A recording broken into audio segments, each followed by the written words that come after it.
$1 million. Free to play. You just need to survive. It's the Fanatics NFL Survivor Pool.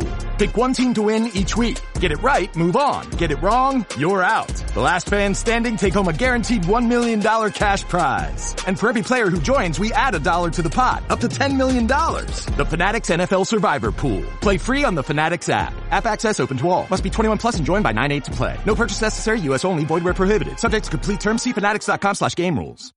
You're tuned into Auto Intelligence, live from Auto Trader, where data, tools, and your preferences sync to make your car shopping smooth. They're searching inventory. Oh, yeah. They find what you need. They're gonna find it. You can make a budget for your wallet to help you succeed. Pricing's precise and true. So true. It's smarter car shopping. Ooh. Just for you. Oh, it's just for you. Ooh. Find your next ride at autotrader.com. Powered by Auto Intelligence.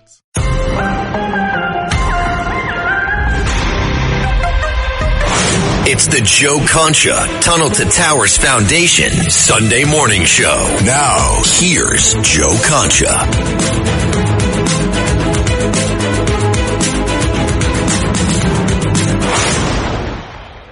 Hello, everybody. I am back. Yes, I actually went to, I know, I'm a softie, did the Paris thing, Versailles, the Louvre, Eiffel Tower. The Eiffel Tower, to get up the first 680 steps, they don't have an elevator, or at least it wasn't working. So you gotta you know how many floors that is? I had a 4th floor walk up in Hoboken, New Jersey. I thought that was hard.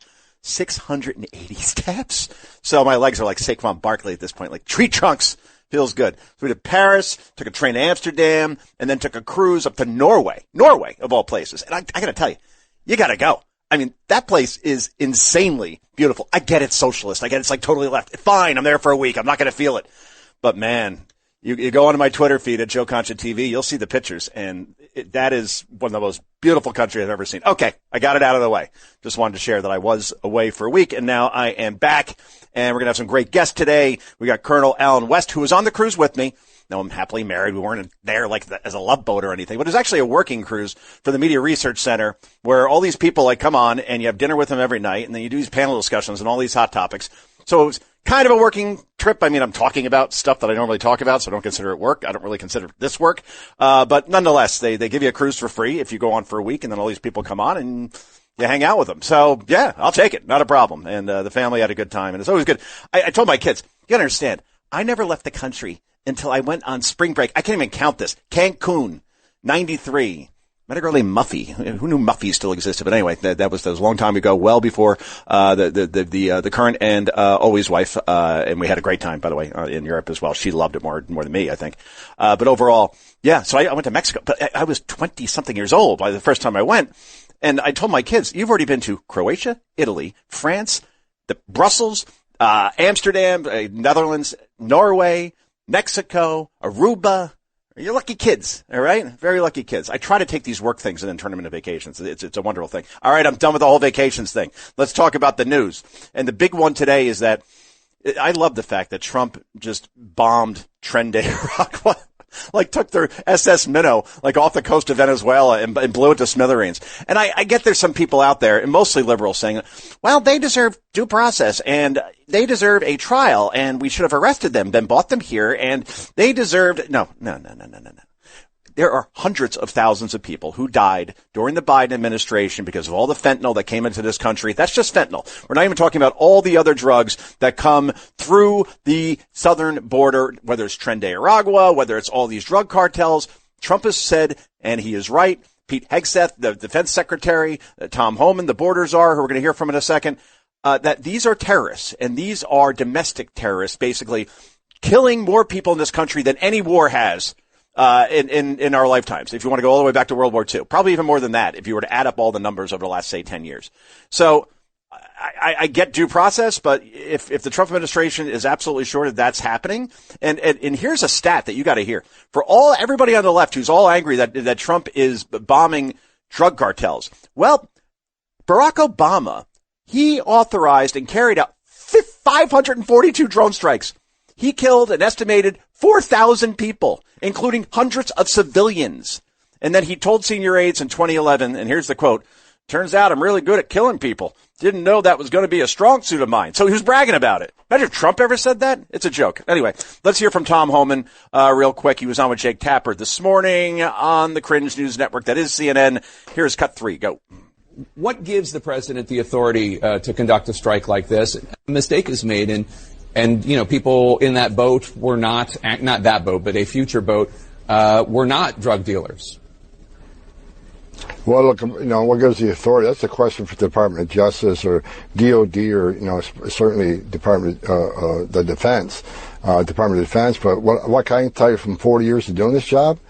President Trump made the right decision when he classified these cartels and these gangs as terrorist organizations. They've killed more Americans with their poison than every terrorist organization in the world have killed Americans. They've killed more Americans than any war. So yes, it's the right thing to designate them terrorists, and it's the right thing to stop the poison from coming to this country. So, you know, I support the President Trump's on his action. Who knows how many lives were saved from that poison getting to the United States? We had over a quarter million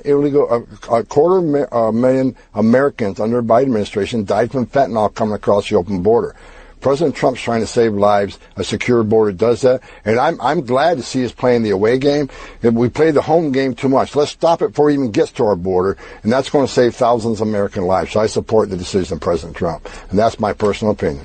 I like that. I like that away home game thing. Don't wait till all of it gets here and then we're playing defense. Let's go on offense. Again, if we were to bomb Al Qaeda or the Houthis or, you know, any Hamas, Hezbollah, no one has a problem with that. We bomb a drug cartel. Suddenly liberals, again, they've walked into the wrong side of a 99-1 issue. It's a basic question. Should drug cartels be poisoning and killing our citizens? Should they be considered terrorist organizations? Yeah. Most people you talk to on the street, regardless of how they vote, would say yes. Is losing 100,000 Americans per year to fentanyl, just as one drug, is that an act of terror? Yeah. But the left is screaming out the rights of these poor gangbangers and drug merchants. They should be given a trial. Oh, please. All right. Again, I didn't hear a peep out of you during Obama when he killed thousands of people through drone strikes and bragged about it. So I don't want to hear about it now when Trump is trying to Tom Homan's point, save American lives. All right. This is Joe Concha. This is the Joe Concha Tunnel to Towers Foundation Show. Back with Colonel Alan West in just a moment. It's the Joe Concha Tunnel to Towers Foundation Sunday Morning Show.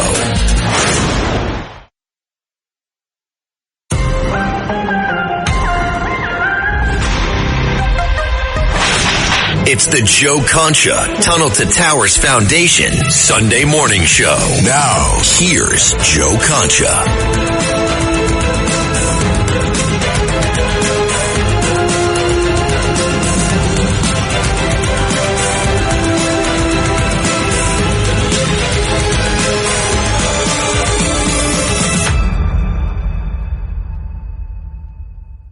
Welcome back, everybody. All right, let's bring in the best dressed guy on Holland America and the MRC cruise I just talked about too long. That went to Norway and other places. Lieutenant Colonel Alan B. West. He is a Christian constitutional conservative, a combat veteran, of course, served overseas, served this country admirably, a public speaker, and a former member of the U.S. Congress. Tennessee, a big win yesterday, Colonel. I'm sure you're happy about that, although expected against not the best team in the world. Yeah, it was a big win. We got Georgia next week, and that'll be a big test for us. But I would debate this whole thing about best dressed guy on that cruise. You were rocking the seersucker suit. I mean, there's no doubt about it. So I have to defer to you, Joe. Oh, thank you. I never owned one, so I was like, all right, might as well debut this thing. But yeah, a lot of compliments on that. That's certainly for sure. But it was great meeting you in person. I'm sure maybe in a green room for like a second we met, but it was good to hang out. And Angela, your wife, is great. So yeah, we'll have to do it again. Family. Yes, absolutely. Oh, thank you. Yeah, they had a good time. I thought they'll be bored. They weren't bored, so it all worked out. So I want to get your thoughts on this whole, I guess it's a controversy now, because here you have President Trump. He bombs this drug shipment by Tren de Aragua out of Venezuela. He warns all drug cartels, we're going to continue to do the same. Some on the left many on the left are upset about this, but then Rand Paul, he sent a text. Basically, he quote tweeted J.D. Vance, and he says to Vance, "Did you ever read To Kill a Mockingbird? Did he ever wonder what might happen if the accused were immediately executed without trial or representation? 2 question marks. What a despicable and thoughtless sentiment it is to glorify killing someone without a trial." So, where do you come down on this, Colonel? I'm curious because, I guess there is the due process argument, but then again, if they are considered domestic terrorists, declared that by President Trump, we have no problem bombing Al-Qaeda. We have no problem bombing the Houthis. Why not drug cartels where we know that they're sending poison this way and we're going to blow up that ship if it comes close to our coast? Well, it's a very stupid statement by Senator Rand Paul. I wish he would retract that, or maybe get an opportunity to learn and understand the 21st century battlefield with non-state, non-uniform belligerents that are operating on the battlefield. And let's just talk some very serious numbers here. When you talk about fentanyl, this is a chemical that is brought over to the transnational narco-criminal cartels, which are a terrorist organization from China. They manufacture, they refine it. And in the 4 years of the Biden administration, we lost some 200,000 plus Americans to fentanyl poisoning. Joe, that number is more than what we lost in Korea and Vietnam combined. We lost about 37 to 38,000 in the Korean War, 58,000 in the Vietnam War. So this is a war. This is an attack against the American people. And when you designate someone a terrorist organization, guess what? You are opening yourself to be able to attack them and engage them wherever, be it the Somali pirates or some of these Islamic terrorist organizations we talked about. The other thing is that we have to understand there's a little thing called the Monroe Doctrine that has never been retracted, and this is all about safety and security and preventing adversaries in this Western Hemisphere from attacking and assailing the American people, the American interests here in the Western Hemisphere. So Rand Paul got it completely wrong, and I hate to see him aligning himself with the perverse leftists who seem to want to align themselves with terrorists. And that's the thing. We're talking to Lieutenant Colonel Alan West. The left, they're apocalyptic, and I saw them on the Sunday shows today. You see them all over social media. I didn't hear much at all when Barack Obama carried out 542 drone strikes, right? And he killed. All right, then this is the official number. Nearly 4,000 people, including hundreds of civilians, I believe, including a U.S. citizen. So if you didn't say anything then, you got no standing now.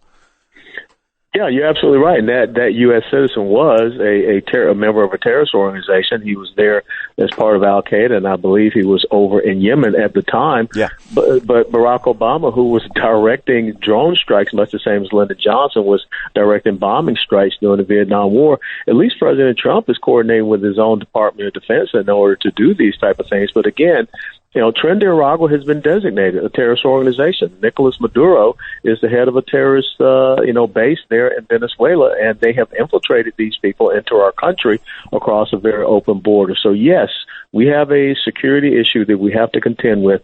And the new style of warfare, you're not going to have people waving a flag. You're not going to have people in a uniform, declaring that they're a member of certain states. These are the types of people that we have to contend with now to try to hide in the shadows. And we're talking to Alan West, the Lieutenant Colonel and Christian constitutional conservative. Yeah, that's the thing. I think symbolically, when you blow up a boat and you kill people, yes, those are actual numbers and those are results. But I think it's the same thing like we saw with the border, where not one more inch of wall was built. There wasn't any legislation passed when Donald Trump took office. And within a matter of weeks, we went from hundreds of thousands of people crossing into this border. 250,000 crossed in 1 month alone during Joe Biden. I believe it was December of 2023, basically down to zero, just by Trump saying, don't come here or else you will be arrested. You will be deported, and they got the message. I have a feeling these drug cartels, whether we, get all of them or not from a military perspective or not, I think they're going to get the message in a hurry. What do you think, at this point, Colonel, as far as the Department of Defense being changed to the Department of War? Again, I'll cite the left. They're saying this is symbolic. This is all about Trump's ego. Pete Hegseth, this is about him trying to show that he knows what he's doing. Or is it saying that we're going on offense when we're the Department of Defense? We're on the defensive. We were on the defensive during Vietnam, during Korea, World War I, World War II. We won those wars, haven't won any really decisively since. So maybe this, while you could say it's symbolic, maybe it also sends like the right message that do not screw with us. Yeah, I'm not big on changing names. I mean, I didn't like what the left did, changing military bases and installation names. I thought that was a bit over the top. And we always had a running joke in the military that anytime someone wanted to get a new medal, they'd come up with a new acronym or change a name or something like that. But, when I go back and think about, everyone that goes into the United States military, they raise their hand to support and defend the Constitution of the United States of America. The motto of the United States Army is "This will defend." So I don't want people to think that Department of Defense means that we're on our heels, that we're sitting back not taking the initiative. What it means is there are core principles and values that we will stand up and we will defend. I think that's the point to understand. But the bottom line is this: we have to send a message, and we are sending a message to Iran, which is a benefactor of Islamic terrorism.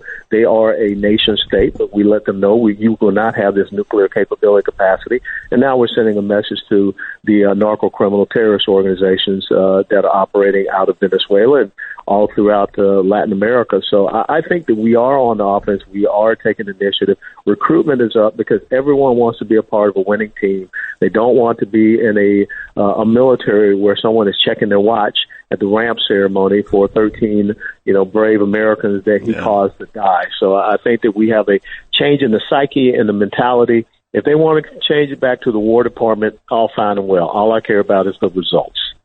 The URL is alanwest.substack.com. That's where you could read Alan's columns, and they are great. Switch gears here to the domestic side, and particularly that horrible shooting that occurred in Minneapolis. Children praying in pews. My son just earned communion just a couple of months ago. I could not even imagine something like that happening, but sure enough, it did.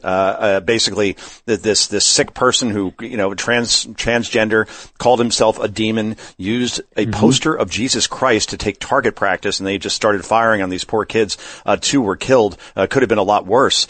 Your story on Substack. We need to secure our schools from folks like the shooter in Minneapolis who referred to himself, as a demon. Demons do not get to have firearms in America. So what do we do to curb this stuff? I'm all for, spending $1 billion to further secure our schools, but that's obviously not enough.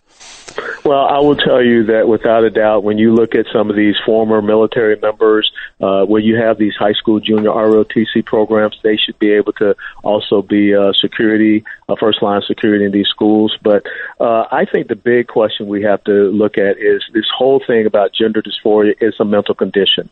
And when you look at the ATF form 4473, there is a very specific question about mental illness and mental condition and mental state. People that are suffering from this condition, and if this upsets people, I really don't care.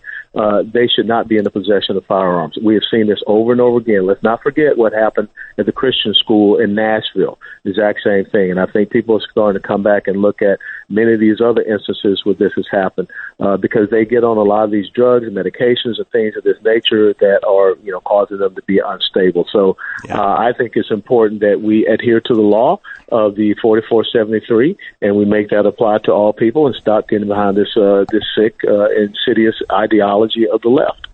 And I actually took it one step further, Colonel, as far as my column at the Washington Examiner that I actually wrote on the boat on the Lido deck on 9. But beautiful place to write when you're looking over an ocean. Yeah. I got it done in about 45 minutes, where I said, you know what, if you are transgender and you hate yourself that much, where you basically mutilate yourself and you become another gender, and I'm sorry, I think that is a mental condition alone. It is.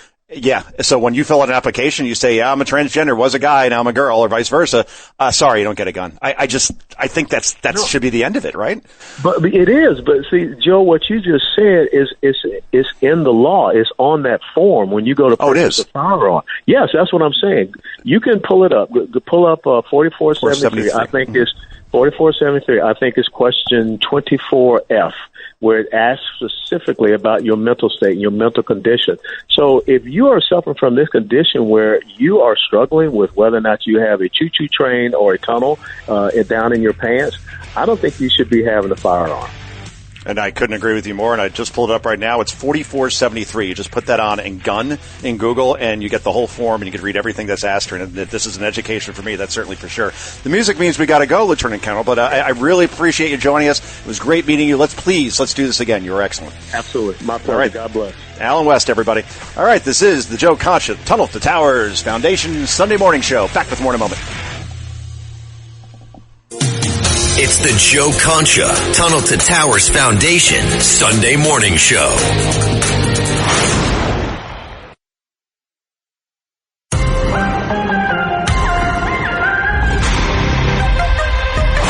It's the Joe Concha Tunnel to Towers Foundation Sunday morning show. Now, here's Joe Concha.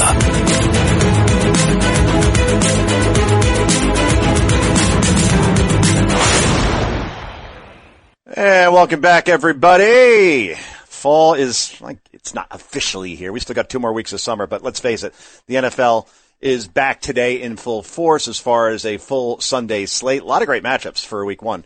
And we're going to talk to Michelle Tafoya about that and obviously everything hot on the political scene as well. But first, let me remind you that the Tunnel to Towers Foundation Walk Run is coming on Sunday, September 28th.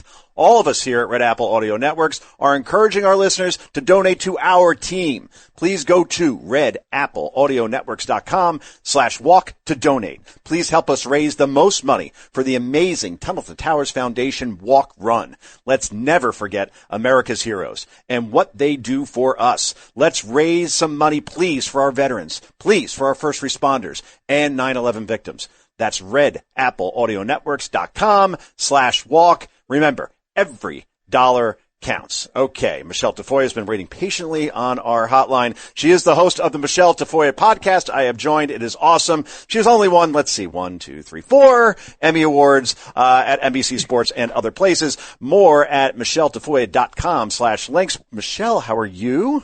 I am good. And I'm thrilled that you are affiliated with Tunnel to Towers. It is, I think, one of my favorite organizations in terms of fundraising and all of that. I just think what they do is amazing and so necessary.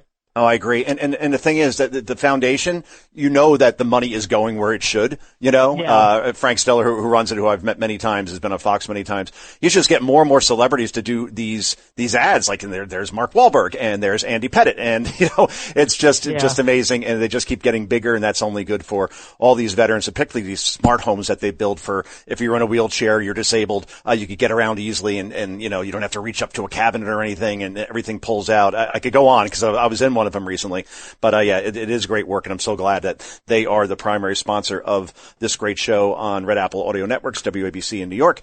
So let's talk first. Let's see, so many places to go.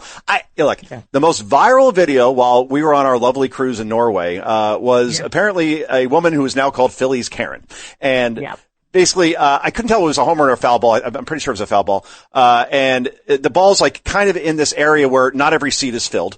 So one Phillies fan runs over, a guy probably about my age, and he gets the ball first, and he goes back to his son who's beaming, and he puts the ball in the kid's mitt, and that's what dads do, right? And that's something that the kids, the kid's always going to remember.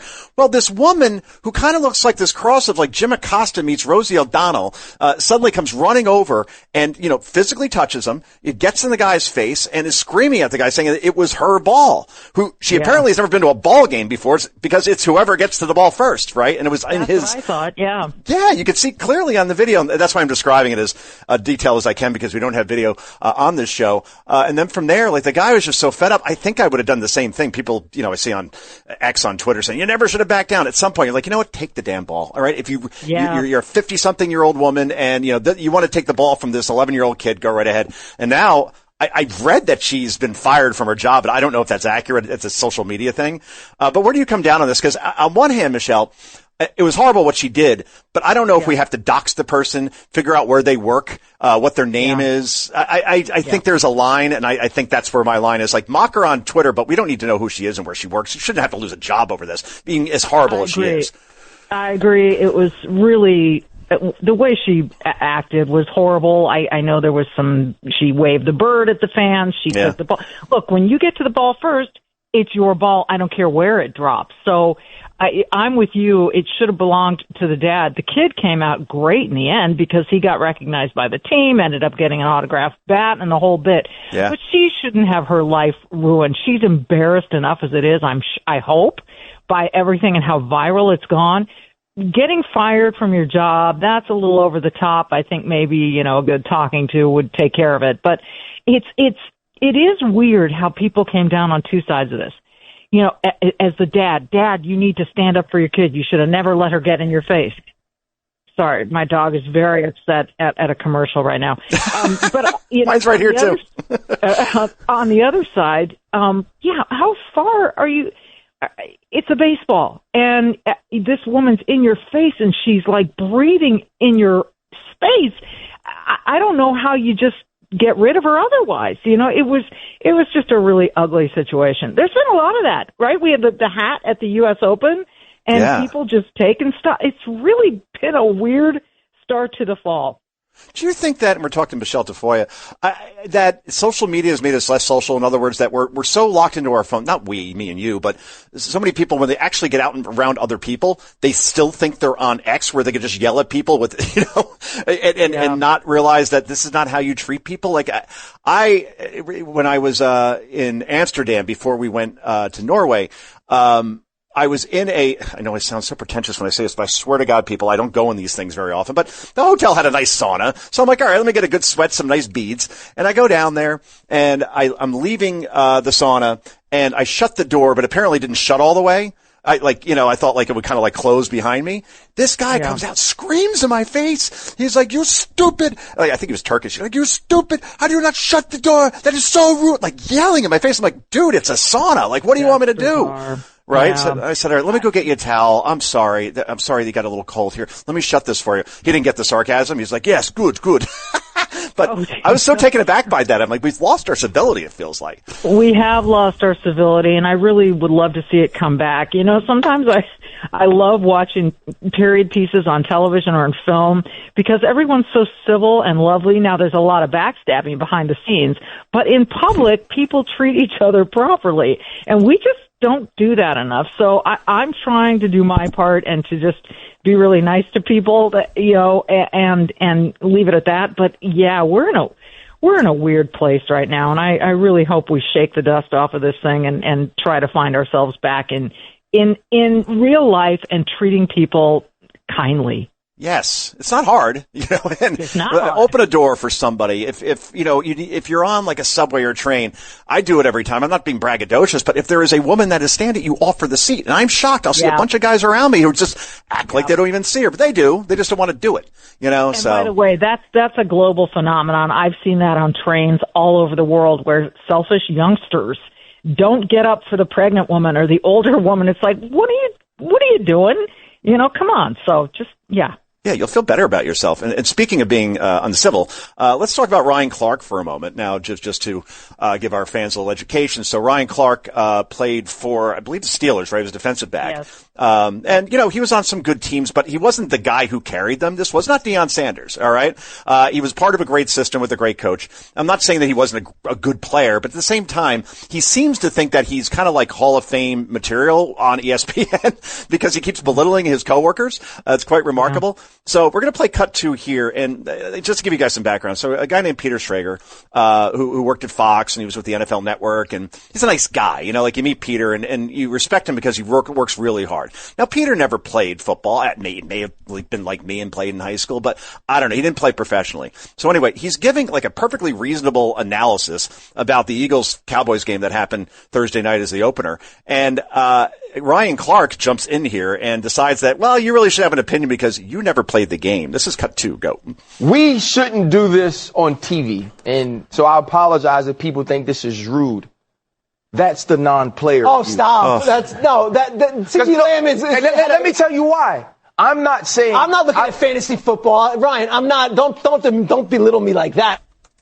I would never say that to somebody on a set publicly. You don't deserve to have an opinion. What happens when Bill Belichick joins that set? Because at last check, Michelle, I believe he did not play professionally either. He did not play. No, it was dumb. And the fact is that Ryan Clark set that up by saying, I probably shouldn't do this on live TV. And yet he went ahead and did it. Right. He knew it was not a good decision. And his apology, by the way, didn't happen on the air. It happened on X, and he was doing a live tweet session of a football game. I think it was the Chiefs game. Chiefs Chargers, yeah. And he sort of slipped this apology tweet into all the his, on first down they should have done this. And by the way, last night I had an interchange with Peter Schrager that I shouldn't have had. So it was a bizarre way to apologize. I don't know if he was forced into it. I'll give Ryan Clark this amount of credit. I've been disappointed with him also when he called RG3 not really black because RG3 married a white woman. Wow. I covered Ryan Clark for years and years, probably his whole career. So I invited him onto my podcast, and he came. And we had some disagreements, but we talked, get this, we talked civilly about it.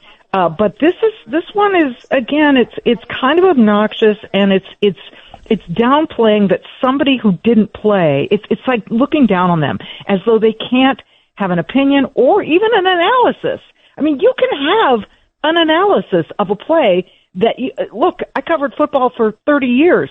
I think I'm qualified to some measure of analysis. If he had said that to me, I would like to think that I had the same guts as Schrager for saying, don't even go there, pal, which I applaud Schrager for. Don't belittle me is what he said. And it's true, right? You don't get personal. You can have a disagreement. That's what these shows are, especially on ESPN. That's all they are, it seems. But again, if you're Joe Buck, or if you are Mike Tirico, or if you are Jim Nantz, right? Or Al Michaels. Al Michaels. Yeah. I'm pretty sure they could give a fair analysis on XYZ as far as what happened during a game, if they did not play the game. And we're talking to Michelle Tafoya. Michelle Tafoya has an awesome podcast. Please do download it wherever you get podcasts. Let's switch gears here for a moment. Now, you live, are you in Minneapolis or outside of it? I'm just outside of Minneapolis. All right. That's like me. I'm just outside of New York. Minneapolis adjacent, as the kids like to say. Okay. And at some point, I would imagine President Trump is going to send National Guard troops to Minneapolis, just like he, is going to do with Chicago, or at least, trying to do anyway, like he did in cleaning up Washington, 13 straight days without a murder. I mean, that's amazing. But more importantly, like carjackings down like 65%. I mean, just insane numbers, just by doing this. New Orleans is next as well. I have a feeling that the governor there, and the mayor of Minneapolis, and the governor obviously is, goofy Tim Walz, is going to make a big stink of how this is not needed. But boy, that sure could have been used in the first couple of days in 2020 when, Minneapolis was suffering billions in damage as far as businesses, police station actually burned to the ground. I mean, crazy stuff. Would you like to see that ultimately? Does Minneapolis need it, or are there cities that are more deserving?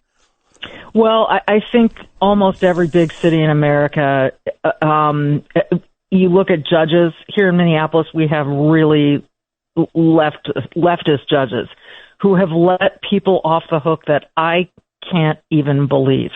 We had this horrible shooting recently where 2 young children, 8 and 10, were killed inside a church and many more injured.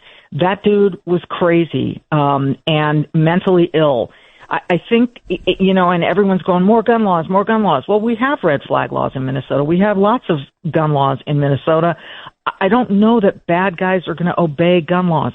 I don't really want to see tanks and stuff downtown, but I will say that Minneapolis has deteriorated so much since I moved here. I'm originally from Southern California. I moved here. I've lived almost half my life here now with my family, and I don't even want to take my family downtown anymore.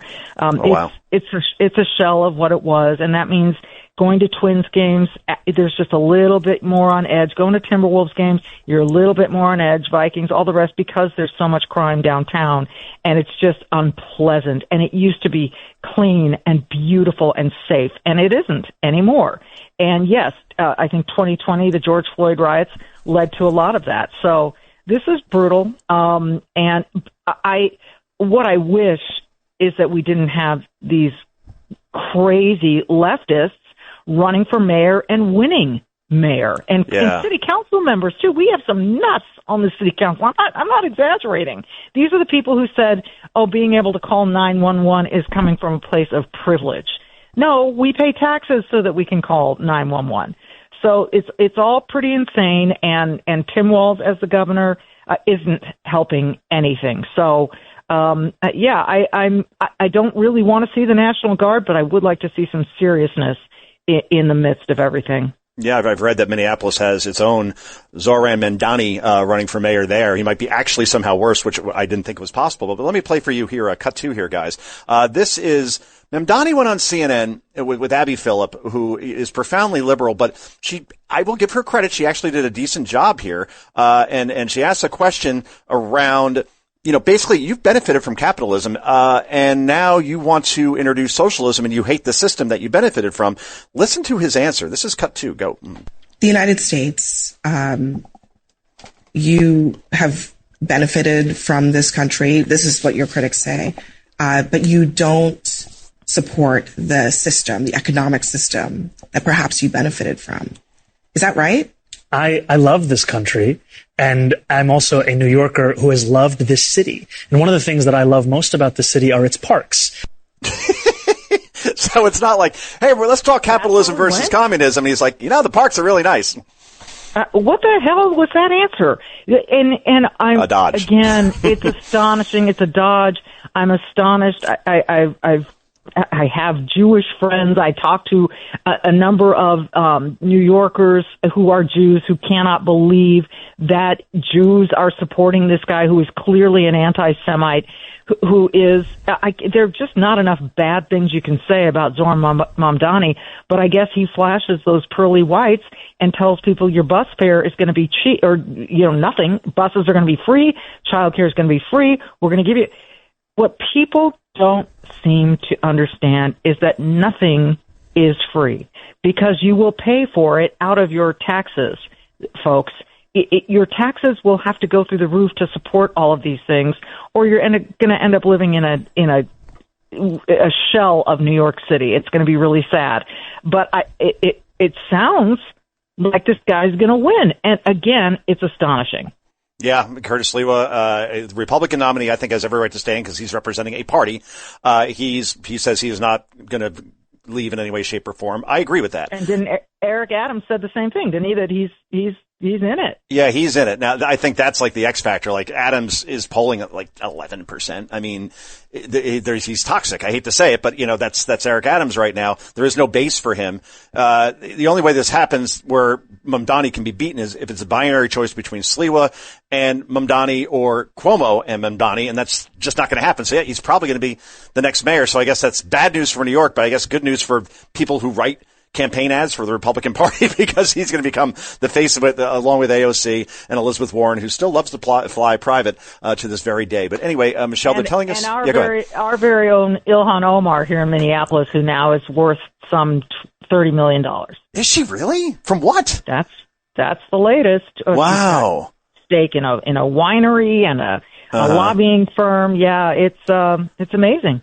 That is insane. That's like Bernie Sanders owning 3 homes and being worth something like, $40 million. Yeah. And yet, they're such hypocrites. Well, we have to leave it there, unfortunately. I did want to talk education with you. So can we have you back, perhaps, first week in October, Michelle, if you are around? Love to do it. We'll talk a little NFL too. Oh, yes, that's right. Have any upset predictions for today at all? No upset well, no, I hate doing that, but I do love the fact that that Lamar and the Bills are going to face one another right away to start the season. It's so fun. Easily the biggest game of the day. I have Jets over Steelers. I think there's a revenge game, a hatred of Aaron Rodgers by the Jets themselves, and I think they win that game. Anyway, I'm going to leave there, and that's it. Michelle, thanks so much. MichelleTafoya.com, the host of the Michelle Tafoya podcast. We will talk to you soon, Michelle. Thanks so much. All right, and this is Joe Concha. And it is the Tunnel to Towers Foundation Sunday morning show. We wrap this puppy up in just a moment. It's the Joe Concha Tunnel to Towers Foundation Sunday morning show.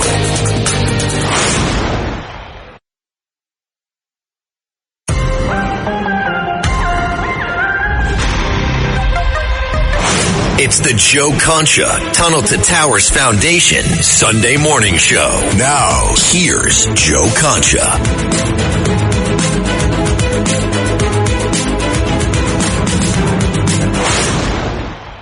Welcome back, everybody. That was a fast hour. Thanks to Alan West, Michelle Tafoya. Great guest today on the first Sunday of fall. Let's face it, Jets and Giants for you New Yorkers out there.